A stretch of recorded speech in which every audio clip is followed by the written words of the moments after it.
ഇതുപോലെ ഈ തെരുവ് നായകൾക്ക് ഫുഡ് കൊടുക്കുന്ന ഒത്തിരി ആളുകളുണ്ട് കേട്ടോ.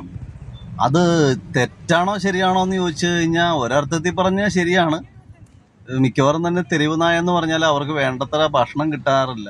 പക്ഷെ ഇത് കാണുന്ന ചില ആളുകളൊക്കെ എതിർക്കാറുണ്ട് കേട്ടോ. ഞാൻ കാണാറുണ്ട് തെരുവ് നായകൾക്കും പൂച്ചകൾക്കും ഒക്കെ ആളുകൾ എല്ലാ ദിവസവും കൊണ്ട് നല്ല നോൺ വെജ് ഫുഡ് തന്നെ കേട്ടോ കൊടുക്കുന്നത്. നല്ല സാമ്പാറും ചോറും അല്ല കേട്ടോ. ഞാൻ പറയുന്നത് നമുക്ക് ഇഷ്ടമുള്ള കാര്യം നമുക്ക് ചെയ്യാം, പക്ഷെ അത് മറ്റുള്ളവരെ എതിർക്കേണ്ട കാര്യമില്ല. എത്ര എതിർത്തെന്ന് പറഞ്ഞാലും ഈ മൃഗസ്നേഹികൾ തെരുവ് നായകൾക്കൊക്കെ ഫുഡ് കൊടുക്കും. അത് എതിർത്തിട്ട് കാര്യമില്ല. അത് അവരുടെ ഒരു അവകാശമാണ്, ഇഷ്ടമാണ്. അനുകൂലിക്കുന്നവർ അനുകൂലിക്കുക, അല്ലാത്തവർ മിണ്ടാതിരിക്കുക. പ്രതികൂലിച്ചിട്ട് കാര്യമില്ല, നമ്മളെ എതിർത്തിട്ട് കാര്യമില്ല. കൊടുക്കാനുള്ളവർ കൊടുക്കും. ശരിയല്ലേ? നമ്പറില്ലാത്ത വണ്ടിയിലാണല്ലേ തീറ്റ? ആകള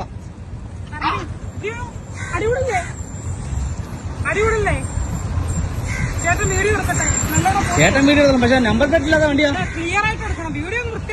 വീഡിയോ അടിപൊളി. ഇത് 16 Pro Max നല്ലോണം കിട്ടും.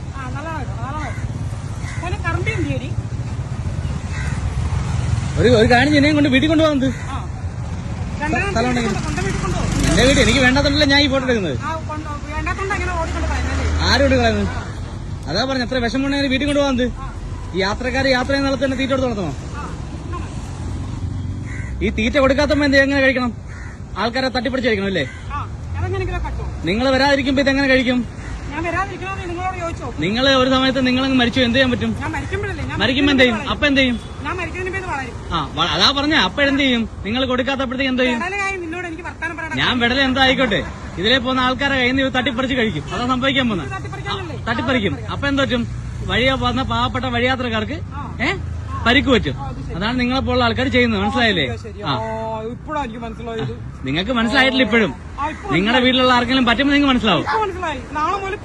എനിക്ക് തോന്നുന്നു നിങ്ങൾക്ക് ഈ വഴിയാത്ര ഇതിലെ കൂടെ യാത്ര ചെയ്യുന്ന ആരും സ്വന്തക്കാരില്ലായിരിക്കും. അതായിരിക്കും നിങ്ങൾ ഇങ്ങനെ ചെയ്യുന്നത്. അതായിരിക്കും എനിക്ക് തോന്നുന്നു. നിങ്ങളുടെ വേഷവിധാനമൊക്കെ കാണുമ്പോൾ നിങ്ങൾ കുറച്ച് ഹൈ ലെവൽ ആവാൻ ചാൻസ് ഉണ്ട്. അപ്പൊ സാധാരണക്കാർക്ക് ഇതൊക്കെ ബുദ്ധിമുട്ടാവുന്നത് നിങ്ങളെ ബാധിക്കുന്ന കാര്യം പോലല്ല. പിന്നെ നമ്പർ പ്ലേറ്റില്ലാത്ത വണ്ടിയും കൊണ്ട് നിങ്ങൾ ഇനി ഇറങ്ങുന്നത് കാണണം. നിങ്ങൾ അഡ്രസ് പറ. നിങ്ങൾക്ക് അത്രയ്ക്ക് ധൈര്യമാണെങ്കിൽ നിങ്ങൾ വീട് പറയാം, പേര് പറ, അഡ്രസ് പറ. കണ്ട, ഞാൻ പോലീസൊന്നുമില്ല. ഞാനും പോലീസൊന്നുമില്ല. പോലീസുകാർക്ക് മാത്രമേ നിയമം പാലിക്കുന്നില്ല. എല്ലാരും നിയമം പാലിക്കണം.